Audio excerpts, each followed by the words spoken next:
Hi friends, कसे आहात? स्वागत आहे तुमचं किचन क्वीन वसुंधरामध्ये.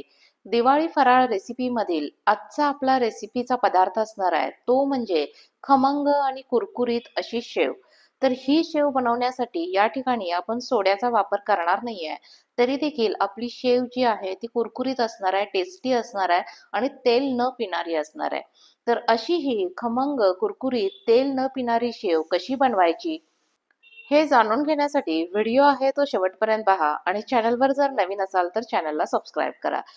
त्याचबरोबर शेजारचं बेल आयकॉन आहे त्यावर क्लिक करून त्यातील ऑल हा ऑप्शन सिलेक्ट करा, जेणेकरून इथून पुढच्या सगळ्या रेसिपीचे नोटिफिकेशन आहेत ते तुम्हाला मिळून जातील. चला तर आता आपण अशी ही खमंग कुरकुरीत कमी तेल पिणारी शेव जी आहे ती बनवायला सुरुवात करूया. शेव म्हणलं की आपल्याला या ठिकाणी सगळ्यात महत्त्वाचा इन्ग्रेडियंट लागणार आहे तो म्हणजे बेसन. बऱ्याच वेळा आपल्याला असं सांगितलं जातं की शेव बनवायची असेल तर हिरा बेसन यूज करायचं, ज्याची शेव जी आहे ती कुरकुरीत बनते. पण असं काही नाही आहे. या ठिकाणी मी बेसन यूज करताना आपलं घरातील जे काही रेग्युलर बेसन असणार आहे तेच यूज केलेलं आहे. तर या ठिकाणी मी या वाटीनं 2 वाटी होईल इतकं बेसन जे आहे ते घेतलेलं आहे.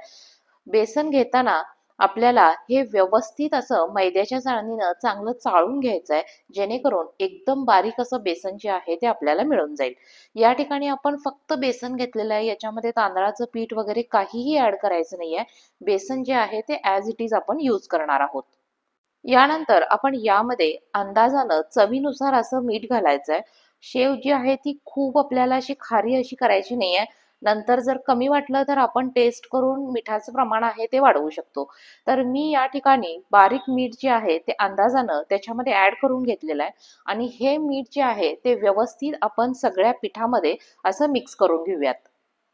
सुरुवातीलाच कोरड्या पिठामध्ये आपण मीठ जे आहे ते व्यवस्थित मिक्स करून घेतोय, ज्यामुळं ते एकाच ठिकाणी राहणार नाही, सगळीकडं मीठ जे आहे ते एकसारखं पसरलं जाईल. शेव बनवण्यासाठी आपल्याला या ठिकाणी फक्त 3च इन्ग्रेडियंट्स लागणार आहेत.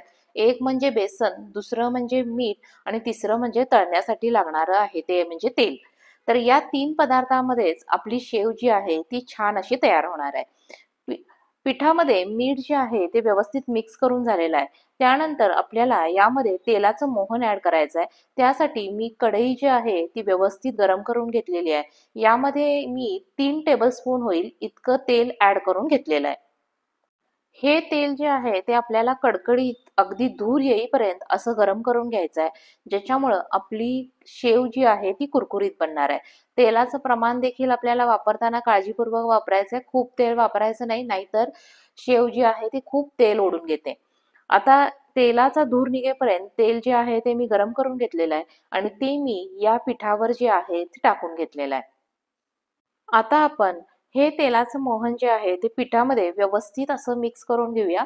सुरुवातीला तेल जे आहे ते गरम आहे, त्यामुळे लगेचच आपण त्याच्यामध्ये हात घालणार नाही आहोत. तर मी चमच्यानं तेलाचं मोहन जे आहे ते पिठामध्ये चांगलं असं मिक्स करून घेतेय.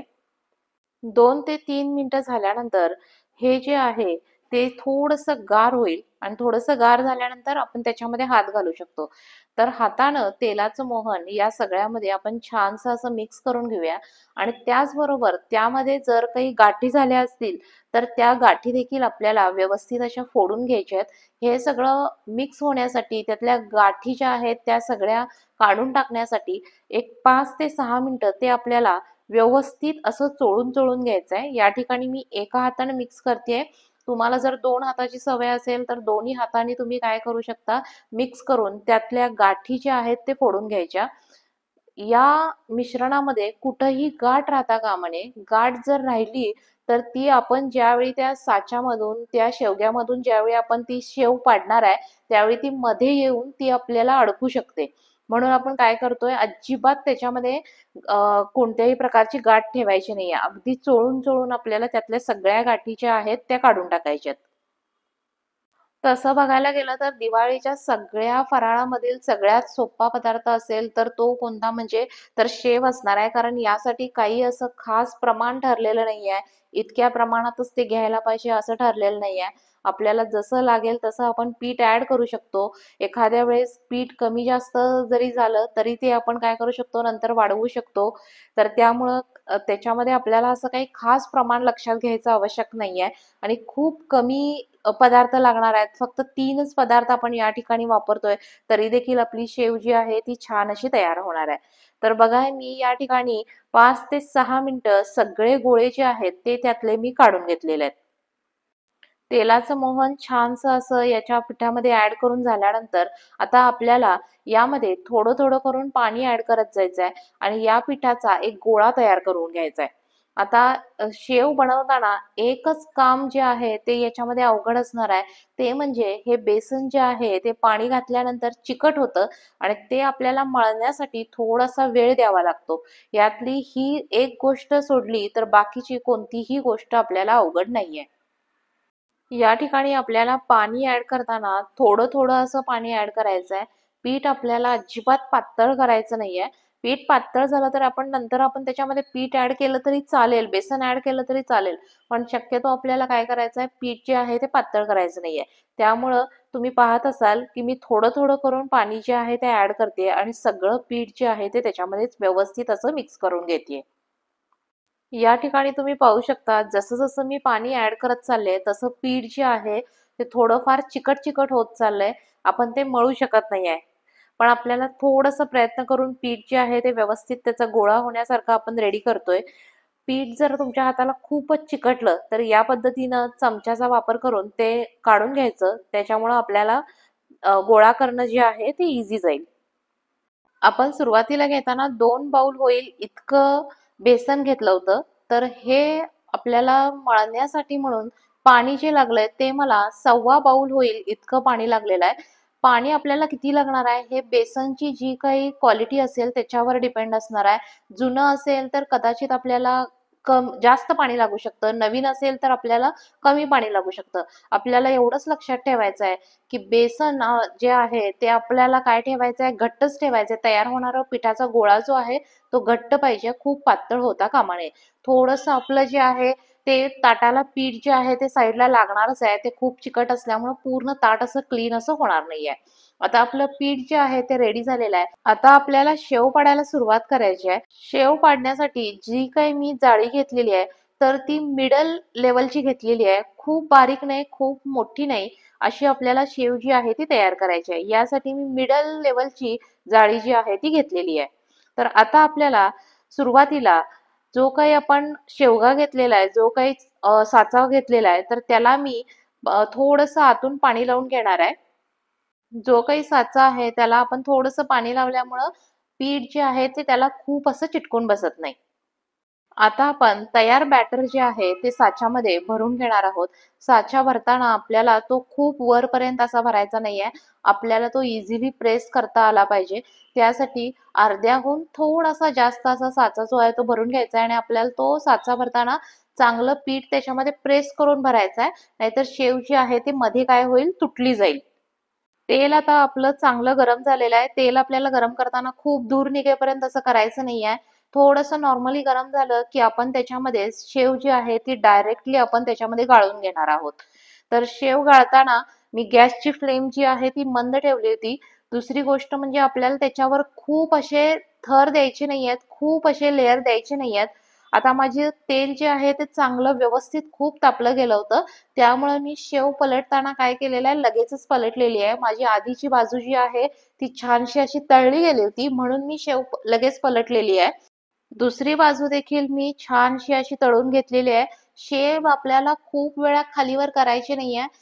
एका साइडनं पलटून झाल्यावर दुसऱ्या साइडनं आपण एकदाच पलटतोय आणि त्याच्यानंतर ती आपण जी आहे ती तेलातून काढून घेणार आहे. शेव हा आयटम जो आहे तो अगदी नाजूक आयटम आहे. त्यामुळे आपल्याला खूप वेळा ती हलवायची नाहीये. आता बघा, दोन्ही बाजूनं शेव जी आहे ती छानशी तळून गेलेली आहे आणि त्याचा कलर देखील छान असा मेंटेन झालेला आहे. याच कलरमध्ये आपल्याला शेव ठेवायची आहे आणि ही शेव जी आहे ती आता मी एका चाळणीमध्ये काढून घेणार आहे. जेणेकरून त्याच्यामध्ये जर काही तेल असेल तर ते आपल्याला तेल जे आहे ते खाली ताटामध्ये निथळलं जाईल. आपल्या शेवला तेल राहणार नाहीये, तरी देखील मी चाळणीमध्ये थोडंसं ते आहे ते काढून घेतलेलं आहे.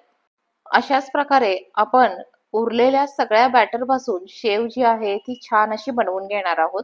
जर तुम्हाला वाटलं की शेवचं जे काही बॅटर आपण तयार केलेलं आहे ते जर खूप घट्ट आहे, तर अशा वेळी काय करायचं, थोडंसं एखादं टेबलस्पून होईल इतकं पाणी जे आहे ते ऍड करायचं.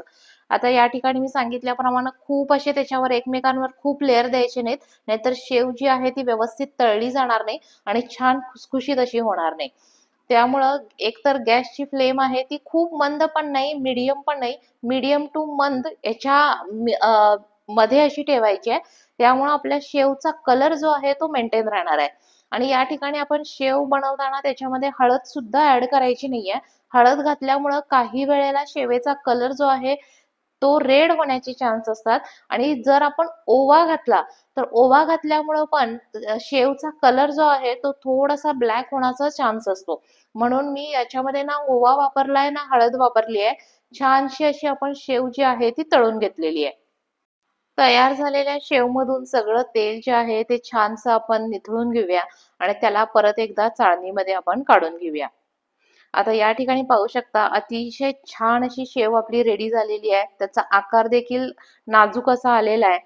आणि आता ही मी काढून घेतलेली आहे. या ठिकाणी पाहू शकता आपण पहिली जी काही शेव तळून घेतलेली ती आता गार झालेली आहे आणि त्याला अजिबात तेल असं राहिलेलं कुठंही दिसत नाहीये. म्हणजेच आपली ही जी काही शेव आहे ती तेल न पिणारी अशी झालेली आहे. त्या म्हणजे आपलं तेलाचं मोहन जे आहे ते अगदी व्यवस्थित झालेलं आहे. तर मी जे काही 2 बाउल पीठ घेतलं होतं त्या 2 बाउल पिठापासून माझी एवढी अशी एक चाळण भरून शेव जी आहे ती तयार झालेली आहे. मी शेव पाडताना खूप मोठी अशी साईज त्याची केलेली नाहीये. खूप मोठी साईज घेतली नव्हती. त्याचबरोबर कढईची साईज पण मी काय घेतली होती, छोटी घेतली होती. त्यामुळे आपली शेव जी आहे ती एकसारख्या आकाराची अशी तयार झालेली आहे. खूप मोठी असेल तर तुम्हाला जर खूप मोठी साईज अशी पाडायची असेल तर काय करा, तुम्ही जो काही झारा वापरताय तो देखील थोडासा मोठ्या साईजचा, मोठ्या आकाराचा असा वापरायचा. जेणेकरून आपल्याला तेलामधून शेव जी आहे ती बाहेर काढण्यासाठी इझी होईल. अशा प्रकारे आपली छानशी नाजूक अशी तेल न पिणारी शेव जी आहे ती तयार झालेली आहे. तर ही होती आपली आजची शेव तयार करण्याची रेसिपी. तुम्ही देखील या दिवाळीला ही शेव जी आहे ती करून बघा आणि मला कमेंट करून सांगा की तुमची शेव जी आहे ती कशी बनलेली आहे. तर ही होती आपली आजची शेव बनवण्याची रेसिपी. रेसिपी आवडली असेल तर व्हिडिओला लाईक करा, शेअर करा आणि चॅनलवर नवीन असाल तर चॅनलला सबस्क्राईब करा. रेसिपी शेवटपर्यंत पाहिल्याबद्दल धन्यवाद. लवकरच भेटूया नवीन रेसिपीसह. तोपर्यंत बाय बाय.